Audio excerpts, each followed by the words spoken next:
Oke, saatnya pergi kerja. Aduh, udah lama gak pakai mobil nih. Debuan. Tuh.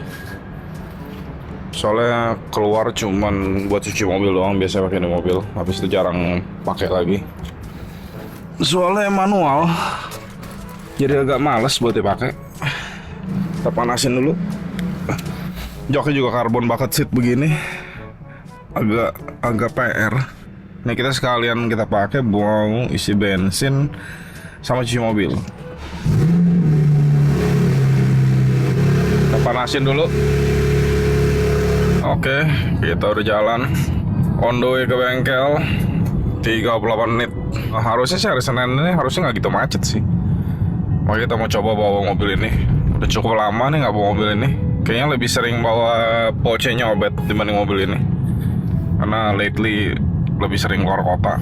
Jadi ini terakhir nih dipakai nih yang jalan jauh tuh, yang pas ke rumah Kos Surya nih kalau nggak salah di mobil. Agak-agak berat nih dipakainya nih. Apalagi kalau macet, berasa bener. Enak juga nih nyetir sambil megang gimbal. Biasa hari Senin tuh nggak gitu macet jalanan, jadi gue mau naik mobil ini. Tekanan angin juga harus ditambah karena udah kelamaan diemin di garasi. Terus habis itu harus isi bensin, harus cuci mobil. Jadi mobil tuh meskipun nggak dipakai tetap harus dirawat. Brake fluid kalau nggak salah harus ganti deh, cuma itu nanti ya deh. Soalnya nggak urgent juga. Ya meskipun gratis ganti di Eurocars juga. Kita masih under warranty mobilnya 5 tahun, jadinya aman. Kita di, kalau kata anak-anak motor, Monasco nih. Monasco. Jadi ternyata nyetir manual nih cukup ngangenin juga ya. Udah lama nih nggak bawa mobil manual. Sangat, ya lumayan ngangenin lah, karena dia engaging mobilnya. Jadi ada kayak feeling connected sama mobilnya secara mechanical, bukan kayak kalau kita naik mobil otomatis kan diatur sama komputer lah semua lah. Kalau ini kan nggak, kita mesti menggunakan energi kita, kaki kita untuk ngopling segala. Seru sih emang, makanya kan orang banyak yang nanya, kenapa sih jarang dipakai, kenapa nggak dijual aja. Cuman kalau dijual sayang ya, soalnya jarang mobil modern begini transmisinya manual gitu loh. Dan transmisi manual ini kalau dipakai jarang-jarang tuh lumayan ngangenin, karena seru mobilnya. Emang nggak kencang, lebih kencang Matic. Cuman kalau kita pakai manual ini rasanya tuh kayak lebih puris kalau mereka sebutnya puris. Kiri agak pegal kalau misalnya macet. Apalagi kemarin habis ganti knalpot, suara juga gila. Nanti kalau ada jalanan yang kosong, kita coba bisa Istana Pak Prabowo. Udah disiapin nih buat 17 Agustusan. Nih pas sebetulnya warna merah nih. Setia warna merah nih, pas nih. Tinggal nyari yang warna putih. Seperti biasa. Di sini macet nih. Macet lampu merah tomang seperti biasa. Bensin bentar lagi nyala karena udah di bawah 99 kilo. Sebentar lagi bakal nyala. Dan ini tadi ada notification kalau washer fluid juga sudah low. Ini agak ganggu nih. Karbon ini kalau manual nih agak ganggu nih. Pas kita injak kopling, kaki kita nyangkut di sini nih. Tuh, maka di sini sedikit lebih agak mengkilap kan nih, gara-gara kena paha gue ya. Ya begitulah. Jadi keren tapi ada pengorbanannya. Tuh belakangnya full karbon tuh joknya.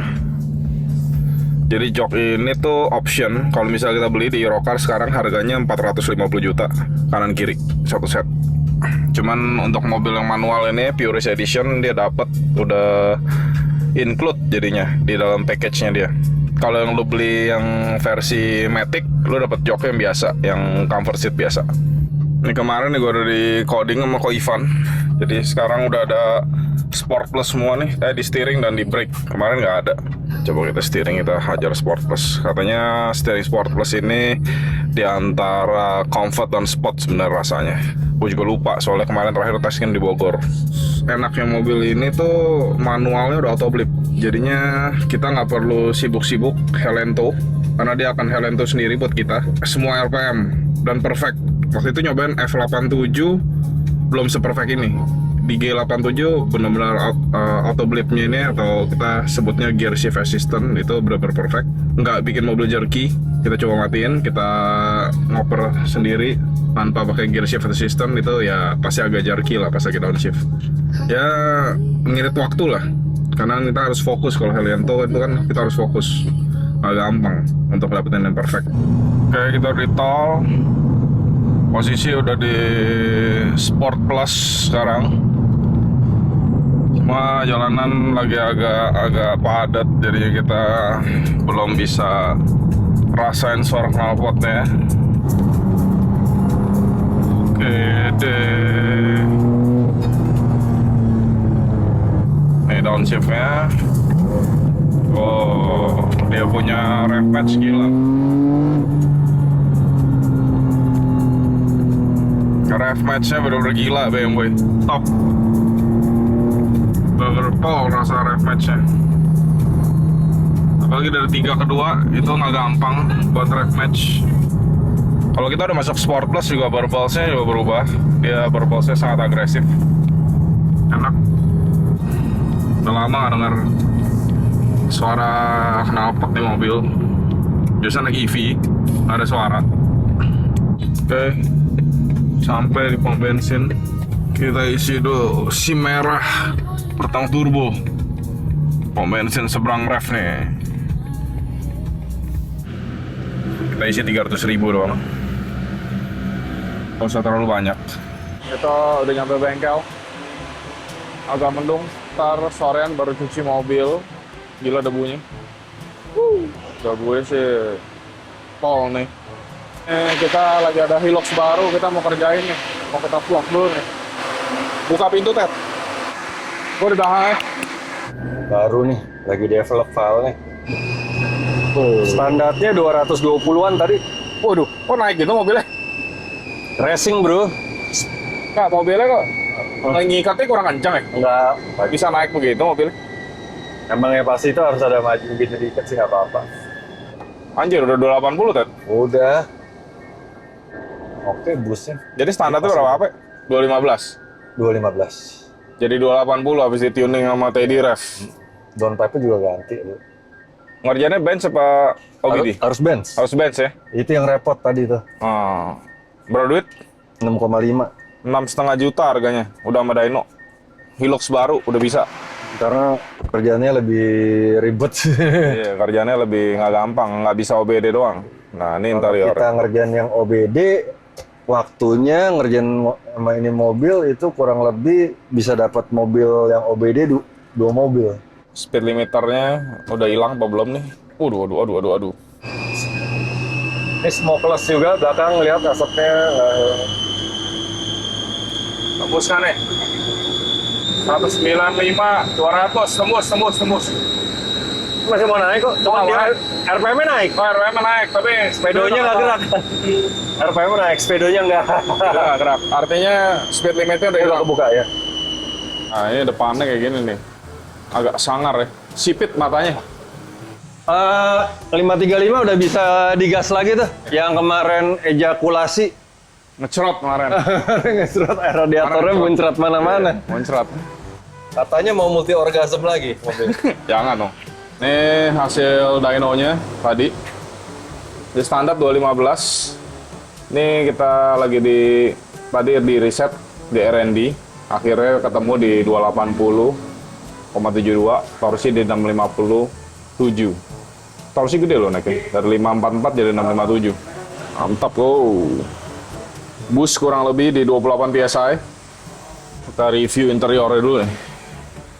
Kita lihat interior si... beda loh ini interiornya. Beda total. Cakep nih. Oh, ini udah ada mode select kayak Land Cruiser. Mode selectnya begini. USB-C 2 biji buat charging. AC semua pencetan biasa. Jadi enak, bukan captive. Tombol-tombol ini masih sama, mirip LC250 Prado. Ini juga shifternya juga pakai 250 Prado. Shifting dari 2H ke 4H sama 4L. Ternyata ini drive mode ya kayak LC, tuh bisa dirubah. Sport, normal, eco. Keren juga animasinya bisa ada begini. ngikut-ngikut mobil Cina nih. Nah, ini climate control bisa diatur juga dari sini. Jadi kayaknya kalau mau ganti audio agak lebih ribet nih mobil. Mau trip info udah ada. Sini juga udah integrated. Android Auto, Apple CarPlay segala udah komplit. Cuma nggak tahu mesti wireless atau masih pakai kabel. Jadi Hilux sudah bertransformasi sekarang. Udah jadi makin keren. Mantap. Apalagi dengan 280 HP. Nih, nanti kita bakal tes di jalanan gimana sih rasanya Hilux 280 HP. Mesinnya kalau salah tuh gede. Oh, dia udah ada TPMS juga.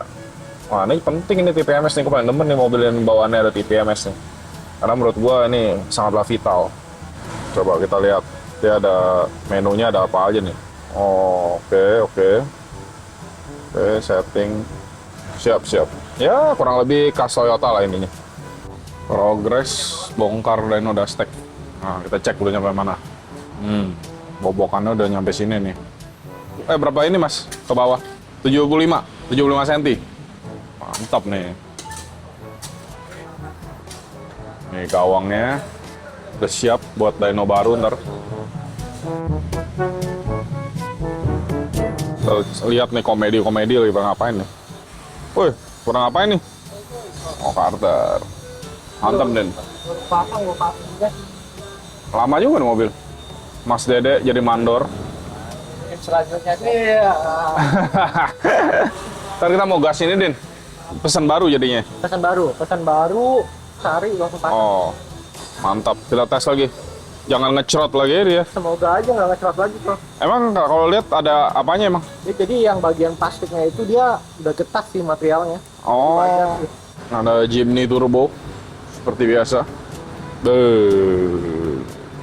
Jimny Turbo. Ini orang pada sadis-sadis nih modif Jimny nih. Udah lebih mahal ya berharga mobil ya. Oke, Hilux sudah kelar dibawa ownernya, jadi nggak sempat ngetes. Soalnya Teddy lagi kelamaan ngurusin Max EQ di Audi-nya nih. Max EQ nih. Buat bus by gear sama WMI. Datang lagi Hilux nih. Hilux 1 keluar, Hilux 1 lagi datang. Dia punya bak belakangnya nih katanya kalau nggak salah 500 juta lebih nih. Gila kok. Jadi diapain nih pakai Max EQ nih? Nanti mau bus by gear buat fail safe dari WMI-nya segala. Nih lagi nyarikan busnya dulu. Jalan santai.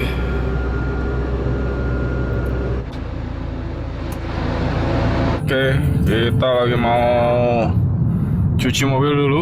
Soal debunya udah terlalu gila ini. Malu bawanya. Ini tempat-tempat pedal baru nih di sekitaran ref. Hari gini lagi pada sepi semua. Ntar kita ini lagi OTW mau cuci di Clean and Tidy Express. Soalnya bisa ditunggu.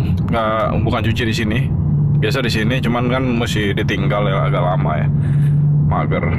Oke, akhirnya mandi juga nih mobil. Setelah hampir sebulan nggak mandi. Jadi kita cuci di sini, soalnya mobil udah PPF. Jadi kita nggak takut. Kalau cuci-cuci cepat begini kita nggak takut. Jadi kita nggak takut nih cuci-cuci begini nih. Wah, di belakang lagi ada iCar V23 warna hitam. Keluar buat cuci doang. Setir kita belokin. Soalnya biar spakbornya bisa ke sikat juga. Oke, mobil lagi proses dikeringin. Kilap nggak tuh kap? Biasa Clean and Tidy. Kalau kita telat dikit ya, ngantrinya gila ini. Tadi kebetulan kita langsung masuk, nggak pakai ngantri karena timingnya tepat. Nah, kalau sorean dikit begitu tuh ngantrinya. Jadi pintu yang kita masuk tadi ditutup, jadi kita harus lewat pintu samping. Kita nyantai dulu, mobil dikeringkan. Udah balik ke bengkel lagi. Mobil udah kinclong pol. Udah nyala nih. Red Hot Chili. Kedatangan STI. Ini masih nyari buat Max EQ-nya. Masih nyari CAN bus. Oke, kita kedatangan paket baru nih. Kita buka dulu nih. Kira-kira apa nih isinya? Kita lihat nih.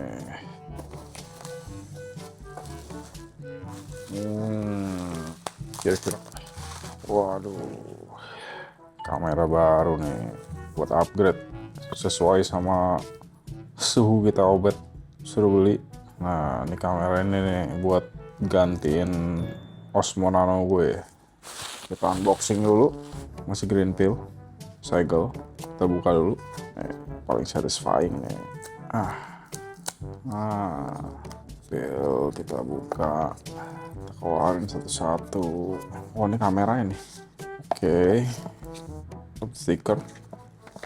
Nah, ini unit kameranya.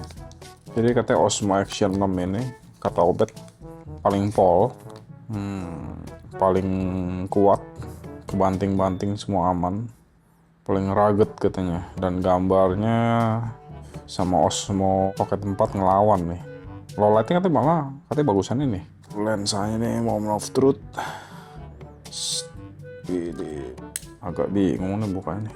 Baterai kalau nggak salah ada di sini. Kabel, mounting. Ini juga mountingnya. Coba gua figure it out dulu. Caranya gimana? Lihat masang nih baterai. Oke. Aduh, katanya kuat jadi aman kalau jatuh. Colok begini dulu nih, masukin baterainya. Kalau gitu tinggal kita start. Oke, kita konekin dulu. Oke, ini lagi rekam dulu nih, date and time. Oke, activation successful. Yep. Oke, ini kurang lebih udah tahu semua karena udah biasa pakai Xiaomi punya. Mantap. Ini shooting mode ganti semua, udah aman semua, udah tahu. Beres. Emang hasil warnanya emang gila, cukup terang. Mungkin malah kayaknya lebih terang daripada Osmo Nano. Enggak. Ini belum gue setting di lock. Kalau udah setting di lock mungkin lebih gelap kali sedikit. Di lock. Siap, mantap, di lock 10 bit. Jadi kurang lebih begitu. Kita upgrade dari Osmo Nano ke DJI Osmo Action. Soalnya Osmo Nano kemarin gambarnya agak kurang oke. Jadi kita upgrade biar hasil konten warnanya lebih gila lagi daripada pakai Osmo Nano. Itu aja dari gua. Kita semoga bisa ngasih konten yang lebih top lagi habis ini. Thank you semua.